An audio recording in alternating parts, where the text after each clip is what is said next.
सलाम प्यारे दोस्तों, मैं ले आई हूँ सहरी के लिए ऐसी कमाल की टिप्स जिसको देखने और सुनने के बाद आप वाकई हैरान और परेशान हो जाएगी कि आज से पहले हमें क्यों मालूम नहीं था, हम कहाँ थे बेई।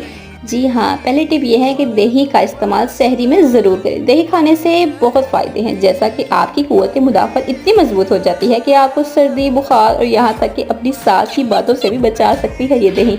क्यों बेई, ये लग चुका था मेरा जाग दही का अच्छे से, जो कि रात के 9 बजे मैंने लगाया था, लेकिन अब सुबह के 4 होने में 10 मिनट रह गए थे और फिर मैं इसको रख देती हूँ फ्रीज़र में। फ्रीज़र में रखने का इसका ये फ़ायदा होता है कि तो दही थोड़ा-सा और मज़ीद एडजस्ट हो जाता है, मीन के सॉलिड फॉर्म में हो जाता है। इसके बाद भई जब मैं बढ़ गई अपने पराठे बनाने के प्रोसेस की जानी, तो इसमें आ जाती है टिप नंबर 2 ये कि आप साथ में 1 गिलास पानी का भर के रखें, चाहे बॉटल में रखें। मैंने ये स्ट्रॉ वाली बॉटल इस्तेमाल कर रही हूँ, मेरा बेटा सो रहा है, मैंने कहा लगे हाथों में इस्तेमाल कर लेती हूँ। या आप कोई मसला नहीं है, इसके अलावा आप गिलास का इस्तेमाल भी कर सकते हैं। तो इस तरीके से एक-एक सिप लेके साथ आप नाश्ता